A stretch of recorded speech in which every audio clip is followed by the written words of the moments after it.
Good morning बच्चों। बेटा vector algebra में कल हमने स्टडी किया था about rectangular component of a vector in 2 dimension. 2D में हमने बात की थी कि किसी भी वेक्टर को हम रिजोल्व जो है वो किस तरह से करेंगे, और जिसमें हमें आंसर मिला था कि यदि हमारे पास सपोज करें ये कोई वेक्टर दे रखा है कुछ इस तरह से, जिसको सपोज हमने फोर्स F मान लिया, और सपोज ये एंगल हमारे पास थीटा है, तो ये फोर्स जिसके साथ एंगल बना रहा है उस तरफ उसका जो कंपोनेंट होगा वो कोसाइन कंपोनेंट आएगा F कोस थीटा, और एग्जैक्ट इसके perpendicular that is sine component. F cos theta and F sine theta are the rectangular component of this force F के, और इन दोनों का जो इफेक्ट होगा वो सेम होगा जो इसका है। तो ये हमने 2D की बात की थी। And now we have the rectangular component of a vector in 3D। 3D में कंपोनेंट जो है वो क्या होंगे, और यहाँ से डायरेक्शन कोसाइन जो है वो क्या होते हैं, इसके बारे में भी हम स्टडी करेंगे। तो बच्चों जैसा कि हमें मालूम है बेटा कि हमारा जो ये पेपर है ये 2D का एग्जाम्पल है। 2D के जो डायग्राम्स हैं वो हम यहाँ फॉर्म्ड कर सकते हैं। सर्कल हो गया हमारे पास, या हम XY प्लेन के डायग्राम्स ले लेते हैं, कोई भी 2D के डायग्राम ले ले। लेकिन यहाँ पर पॉसिबल नहीं है एक 3 डायमेंशनल डायग्राम को क्रिएट करना, लाइक सिलेंडर, स्फीयर, क्यूब। लेकिन फिर भी हमने समझाने के लिए एक क्यूब जो है उसको ड्रॉ किया बेटा, और इसमें आपको नजर आ रहा होगा ये क्यूब, दिस वन, और ये हमारे पास इसका हो गया दैट इज ओरिजिन, हमने इसको कंसिडर कर लिया। And suppose this one is X axis and this one is Y axis and this one is Z axis. तो बच्चों जैसे पहले केस में हमने जो वेक्टर A लिया था उसके 2 कंपोनेंट X और Y में लिए थे, इस बार हम उस वेक्टर A को X, Y और Z के रेस्पेक्ट में एक्सप्रेस करेंगे।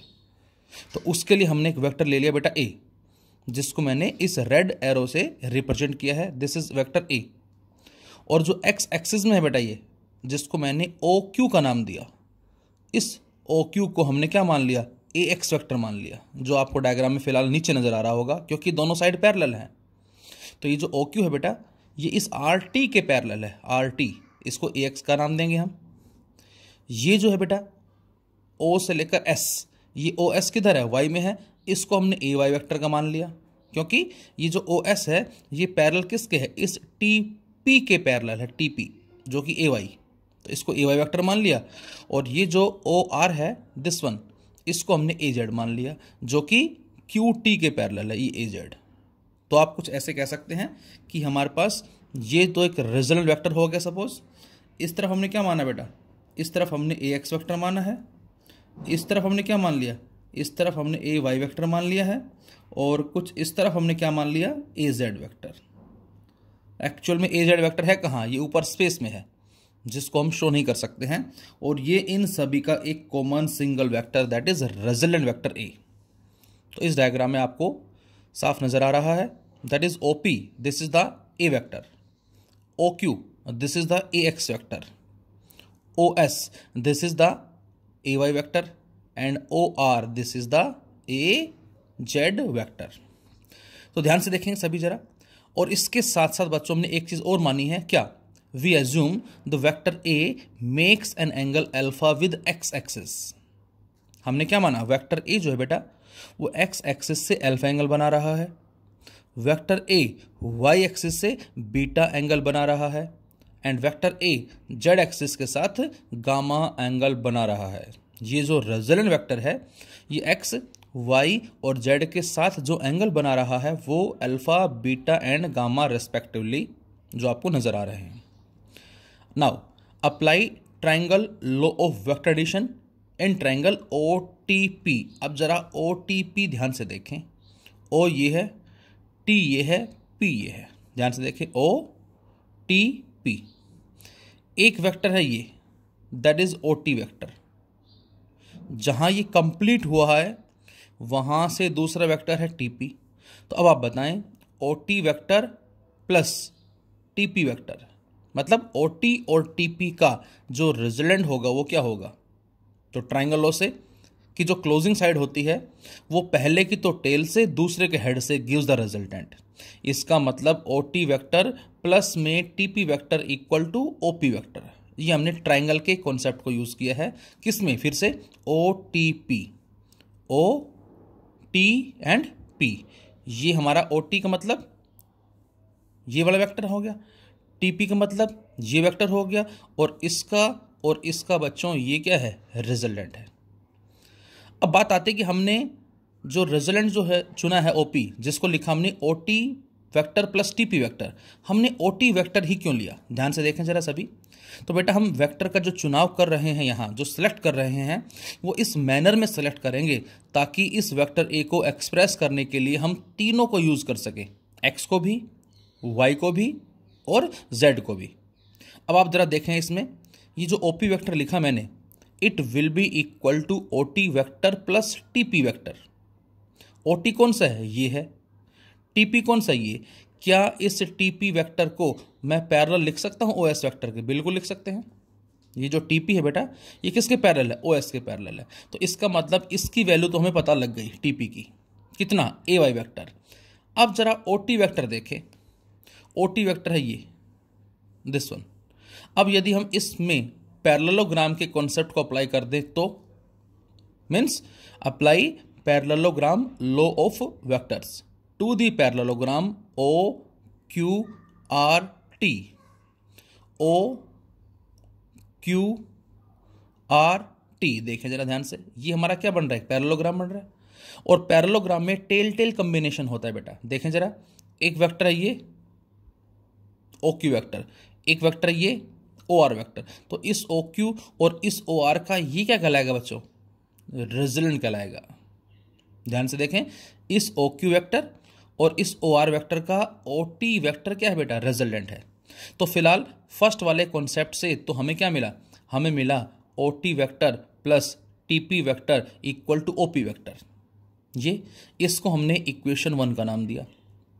और अब हमने यहां पर अप्लाई किया पैरेललोग्राम लॉ के कॉन्सेप्ट को, जिसमें OQ vector plus OR vector equal to OT vector, OQ vector plus OR vector equal to OT vector, ये हमने लिख दिया यहां से। और अब बच्चों हम इस OT वेक्टर की वैल्यू जो हमने अब सोल्व की है पैरेललोग्राम से, दिस वन, इस सेकंड को हमने नाम दिया सेकंड का, और इसको रखते जरा फर्स्ट के अंदर। अब जैसे ही बच्चों आप इस सेकंड को फर्स्ट में रखते हैं, मतलब इस OT की वैल्यू को यहां रखते हैं फर्स्ट में, तो अब बताएं OP वेक्टर क्या आएगा। तो अब आपका आंसर होगा सर OP वेक्टर जो है it will be equal to OT vector and which is OQ vector plus OR vector. ये मैंने लिख दिया OQ vector plus OR vector plus TP already था ही, और साथ साथ TP किसके पैरेलल है, TP जो वेक्टर बेटा दिस वन, ये पैरेलल है OS के, दिस वन। तो इसको क्या लिख दिया हमने, OS वेक्टर लिख दिया। तो फाइनली हमें मिला OP vector equal to OQ vector plus OR vector और प्लस TP जो कि OS के पैरेलल है। और अब इस OP को हमने क्या माना है बेटा, A वेक्टर माना है, ये A वेक्टर लिख दिया। इस OQ को हमने क्या माना, OQ को, this OQ is AX vector, इसको AX वेक्टर लिख दिया। OR को हमने क्या माना बेटा, OR को AZ वेक्टर, AZ वेक्टर लिख दिया हमने OR को, दिस वन, ये OR का है बेटा, ये OR के लिए है, और OS क्या है, AY वेक्टर, ये हमारा हो गया AY वेक्टर, ये इसके लिए हो गया फिलहाल इस तरह से। तो OQ AX vector, OR AZ vector, OS AY vector. तो A वेक्टर बराबर किसके आ गया, AX vector plus AY vector plus AZ vector. और we can also write AX vector equal to AXI cap, AY vector equal to AYJ cap, AZ vector equal to AZK cap. तो इसको इस तरह से भी हम लिख सकते हैं यहाँ से। So A vector equal to AXI plus AYJ plus AZK। अब हमें फाइंड आउट करना है इस वेक्टर का मैग्नीट्यूड, तो वो भी हम सोल्व कर सकते हैं। क्या, the vector A magnitude using triangle OTP, इसका स्क्वायर प्लस इसका स्क्वायर इक्वल टू इसका स्क्वायर। तो यहां से लिख सकते हैं हमारे पास क्या, दैट इज OP का square will be equal to OT का स्क्वायर प्लस TP का स्क्वायर। ओपी दिस वन, इसका स्क्वायर बराबर किसके होगा बेटा, दैट इज ओटी का स्क्वायर प्लस टीपी का स्क्वायर। अब बच्चों ओटी किसके बराबर है, ओटी बराबर है ओ क्यू प्लस में ओ आर। क्या ओ क्यू और ओ आर म्यूचुअली परपेंडिकुलर हैं, this is O Q and this is O R, बिल्कुल हैं, क्योंकि ओ क्यू एक्स में बेटा और ओ आर जो है वो इस तरह से ऊपर स्पेस में जेड में है, दोनों म्यूचुअली परपेंडिकुलर हैं। इसका मतलब ये ए एक्स वैक्टर है और ये ए जेड वैक्टर है। मैं आपसे कहूँ इन ए एक्स और ए जेड का बताएं रिजल्टेंट क्या होगा, तो आंसर ये होगा ओटी होगा। कितना होगा, ए एक्स का स्क्वायर प्लस ए जेड का स्क्वायर प्लस 2ax az कोस 90 और उस सारे का अंडर रूट, तो ये हमारे पास आ जाएगा। तो यहाँ से हमने वही चीज़ लिखी है कि जो ओपी का स्क्वायर है बेटा, ओटी का स्क्वायर पहला तो ओपी का स्क्वायर दिस वन, ओटी का स्क्वायर प्लस टीपी का स्क्वायर। अब ओटी को हमने क्या लिखा, ओ क्यू का स्क्वायर प्लस ओ आर का स्क्वायर, इस कॉन्सेप्ट को यूज करके हमने, क्योंकि ओटी जो है बेटा O Q vector plus O R vector है, और जब हम यहाँ से इसका मैग्नीट्यूड का स्क्वायर सोल्व करते हैं तो ये आता है ए एक्स का स्क्वायर प्लस ए जेड का स्क्वायर प्लस 2ax az कोस 90 और ये फैक्टर 0, तो ओ टी का स्क्वायर आता है ए एक्स का स्क्वायर प्लस ए जेड का स्क्वायर। तो यहाँ से ओ टी के स्क्वायर को हमने क्या लिखा, ए एक्स का स्क्वायर प्लस ए जेड का स्क्वायर, और टी पी का स्क्वायर। अब टी पी क्या है बेटा, टी पी ये है दिस वन, जो किसके पैरेलल है, ओ एस के पैरेलल है, जो कि ए वाई है, दैट इज ए वाई का स्क्वायर।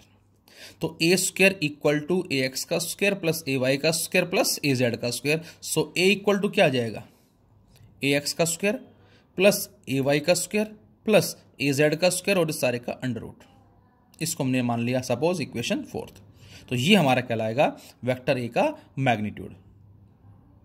अब आपसे कहा जाए क्या कि इस वेक्टर ए को रिजोल्व करो एक्स में, तो इसका मतलब बेटा जो वेक्टर ए है वो एक्स के साथ अल्फा एंगल बना रहा है, तो इस ए का एक्स में जो कंपोनेंट होगा वो क्या आएगा, ए कोस अल्फा।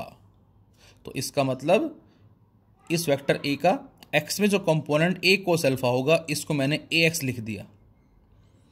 अब इसी वेक्टर, कौन सा, ए वेक्टर, ये वाई के साथ क्या एंगल बना रहा है, बीटा। अब मैं आपसे कहूं बेटा इस ए का बीटा के रेस्पेक्ट में वाई में कंपोनेंट क्या होगा, अब आप साइन नहीं बोलेंगे, साइन इसके रेस्पेक्ट में होता, मतलब ए का ए कोस अल्फा, इस तरफ क्या आता है ए साइन अल्फा। लेकिन अब हम ये लेके चल रहे हैं कि वेक्टर ए जो है बीटा के साथ जो एंगल बना रहा है, सॉरी वाई के साथ जो एंगल बना रहा है वो बीटा है। तो इस ए का वाई में बीटा के रेस्पेक्ट में जो कंपोनेंट होगा वो क्या आएगा, A Y, that is equal to A cos beta.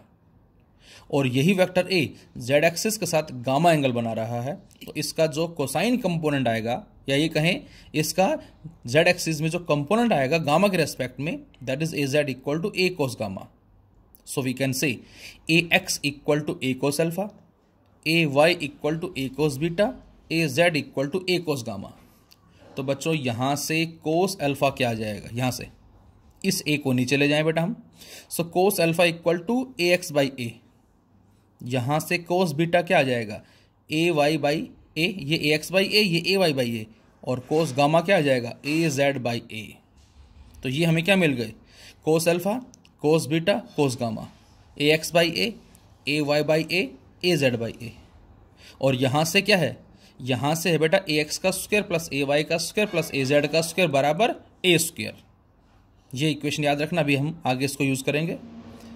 अब बच्चों हमने यहाँ पर क्या किया, हमारे पास जो कोस अल्फा, कोस बीटा और कोस गामा की वैल्यू आ गई है, where cos alpha, cos beta, cos gamma are the X Y and Z component of vector.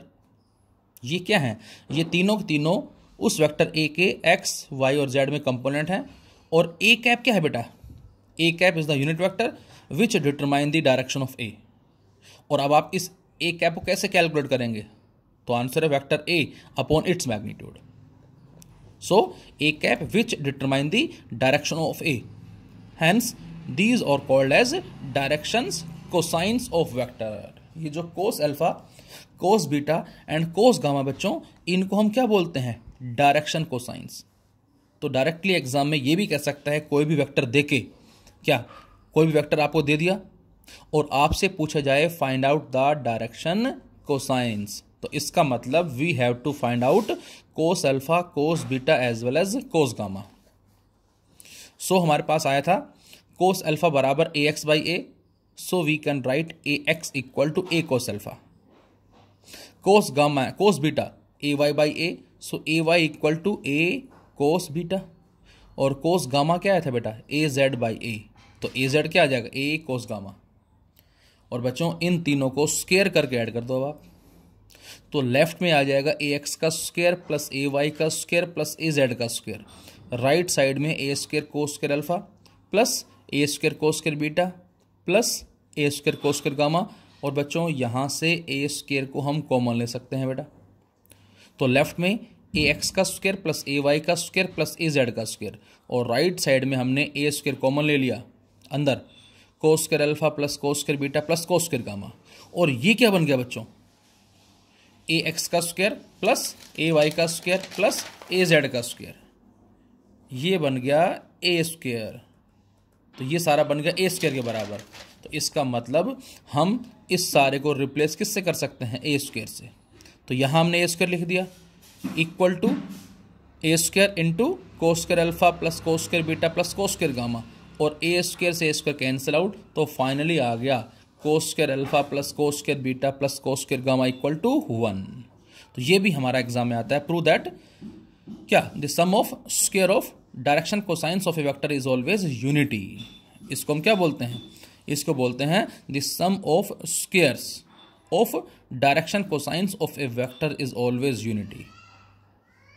Cos square alpha cos square beta cos square gamma, जो कि cos alpha cos beta cos gamma को हमने direction cosine का नाम दिया है, क्योंकि जो वेक्टर है उसकी डायरेक्शन के बारे में हमें बताते हैं ये, और इसीलिए इनको हमने डायरेक्शन कोसाइंस का नाम दिया है। और इनको मैथमेटिक्स में बच्चों हम एल एम और एन से रिप्रेजेंट करते हैं। If L M N be the direction cosines of vector A, then we can also write cos square alpha की जगह एल स्क्वायर लिख दिया क्योंकि हमने इसको एल मान लिया, कोस स्क्वायर बीटा को एम स्क्वायर लिख दिया क्योंकि इसको हमने एम माना है, और कोस स्क्वायर गामा को हमने एन स्क्वायर लिख दिया क्योंकि कोस गामा को हमने एन माना है। So L square plus M square plus N square equal to 1। तो इस तरह से मैथमेटिक्स में स्टडी करते हैं, और ये हमारा हो गया यहाँ cos square alpha plus cos square beta plus cos square gamma equal to 1। अच्छा बच्चों, मैं आपसे कहता हूँ कि हमें कोस की अल्फा कोस अल्फा जो है इसको साइन अल्फा की फॉर्म में लिखना है। तो हमें मालूम है cos square alpha plus sine square alpha equal to 1, then cos square alpha equal to 1 minus sine square alpha. तो बेटा हमने कोस स्क्वायर अल्फा को रिप्लेस किससे कर दिया, 1 माइनस साइन स्क्वायर अल्फा से। इसी तरह से कोस स्क्वायर बीटा को क्या लिखा, 1 माइनस साइन स्क्वायर बीटा, और इसी तरह से कोस स्क्वायर गामा को बच्चों हमने क्या लिखा, 1 माइनस साइन स्क्वायर गामा, और ये 1 के बराबर है। अब बच्चों ये प्लस 1 ये प्लस 1 ये प्लस 1, तो ये आ जाएंगे 1 plus 1 plus 1 3 minus sine square alpha minus sine square beta minus sine square gamma equal to 1। अब इस 1 को इधर ले आएंगे, और इधर जो minus sine square alpha minus sine square beta minus sine square gamma को उधर ले गए। तो बेटा यहाँ से 1 प्लस 1 प्लस 1 3 तो ये है, और ये 1 इधर आ गया, माइनस का हो जाएगा। सो 3 माइनस 1 दैट इज 2 बचेगा लेफ्ट में, और ये सारे उधर जाके प्लस हो जाएंगे। So we can write sine square alpha plus sine square beta plus sine square gamma equal to 2। तो इन दोनों बातों का मीनिंग सेम होगा। हम ये भी कह सकते हैं cos square alpha plus cos square beta plus cos square gamma equal to 1। हम ये भी कह सकते हैं sine square alpha plus sine square beta plus sine square gamma equal to 2। तो इस तरह से हम इनको प्रूव कर सकते हैं। क्वेश्चन लिया हमने इस पे based, if vector A equal to 2i plus 3j plus k, then find the direction cosines of vector A.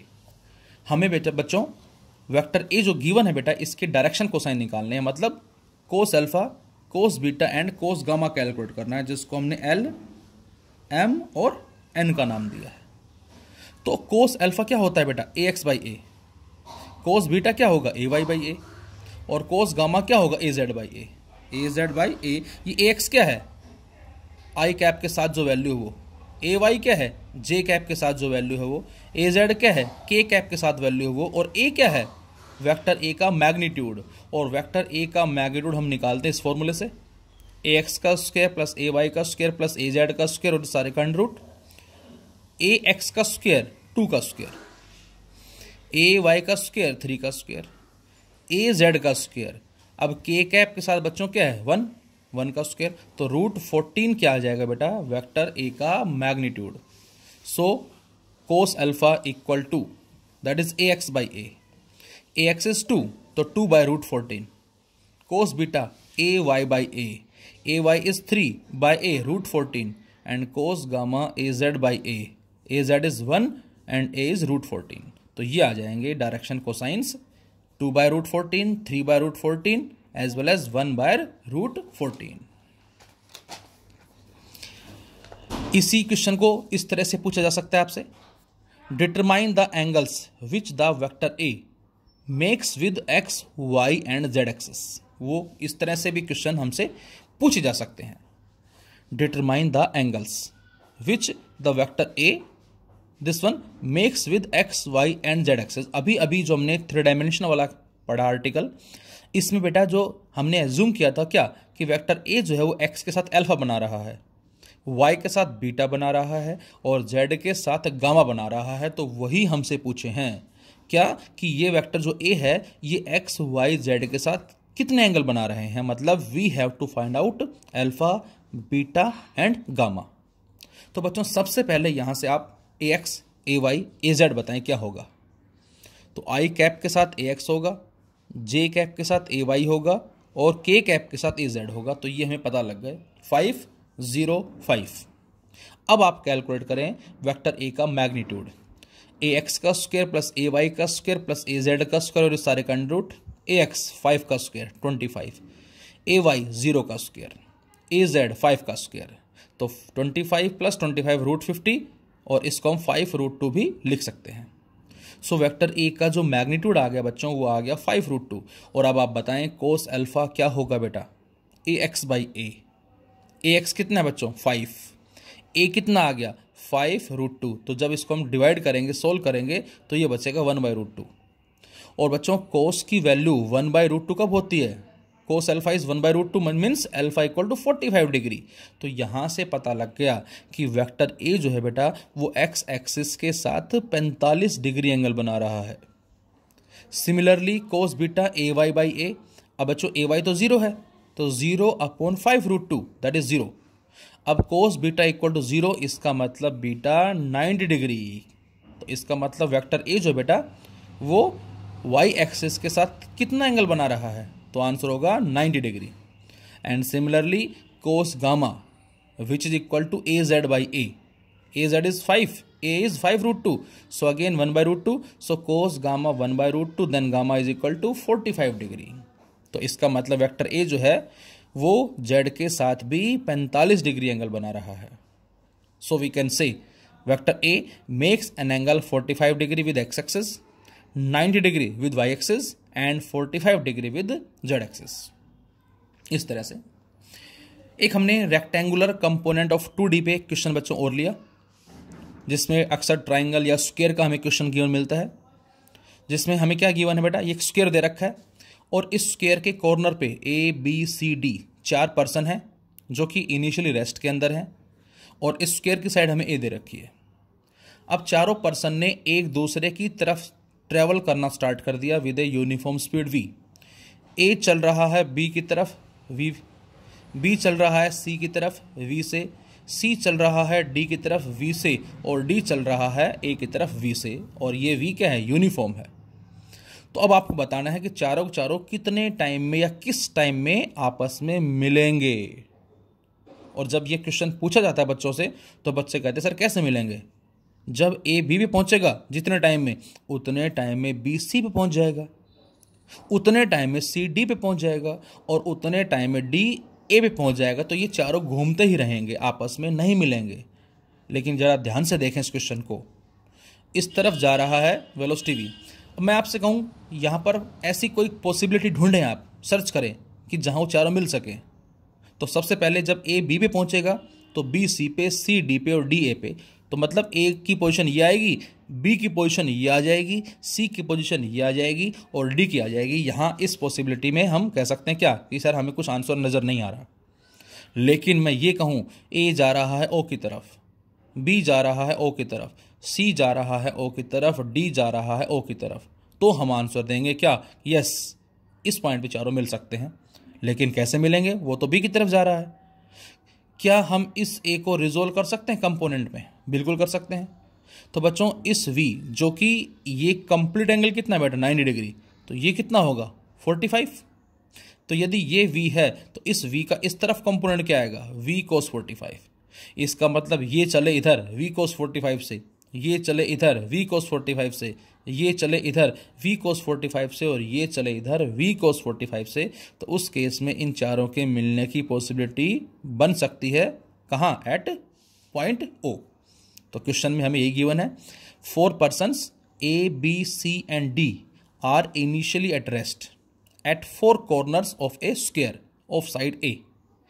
Each person now moves with uniform speed V in such a way that A moves directly towards B, B moves directly towards C, C moves directly towards D and D moves directly towards A.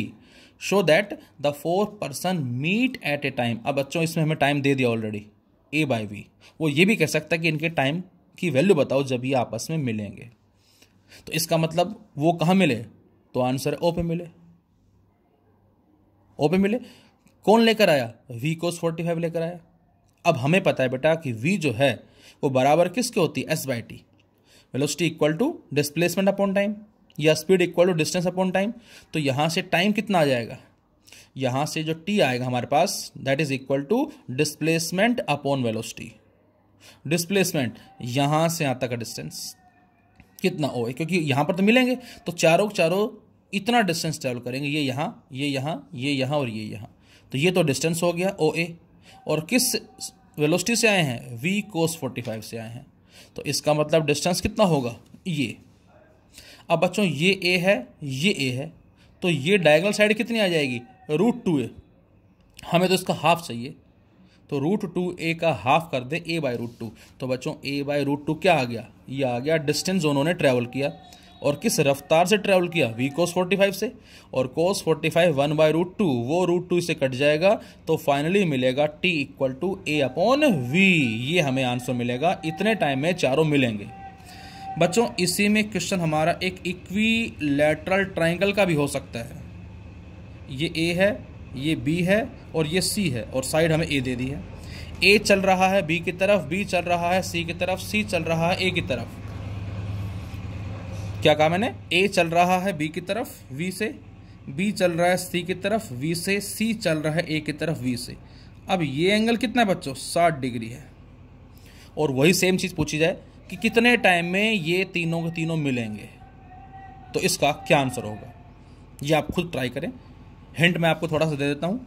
वही same time निकालना है, time निकालने के लिए distance और जो जिस speed से जा रहे हैं वो हमें चाहिए। अब बच्चों जब ये यहाँ पहुँचेगा उतने टाइम में ये यहाँ पहुँच जाएगा, उतने टाइम में ये यहाँ पहुँच जाएगा। पॉसिबिलिटी मिलने की नहीं होगी, कब होगी, जब ये सेंट्रोइड की तरफ चले, इस तरफ ये सेंट्रोइड होगा। लेकिन ये V है तो इस सेंट्रोइड की तरफ कौन ले जाएगा, इस V का कंपोनेंट। ये पूरा 60 डिग्री है तो ये कितना होगा 30 डिग्री। तो ये V है बेटा, इस V का इधर कंपोनेंट कितना आएगा V cos 30। तो यहाँ बच्चों ये वेलोसिटी क्या आ जाएगी, V cos 30 आ जाएगी। लेकिन डिस्टेंस कितना होगा ये आपको चेक करना है। क्या A होगा, क्या A by √2 होगा, क्या A by √3 होगा, वो डिस्टेंस और उसको चेक करके देखें आप, और उस डिस्टेंस और उस V cos 30 की हेल्प से आप टाइम की वैल्यू को सोल्व कर सकते हैं। Thank you.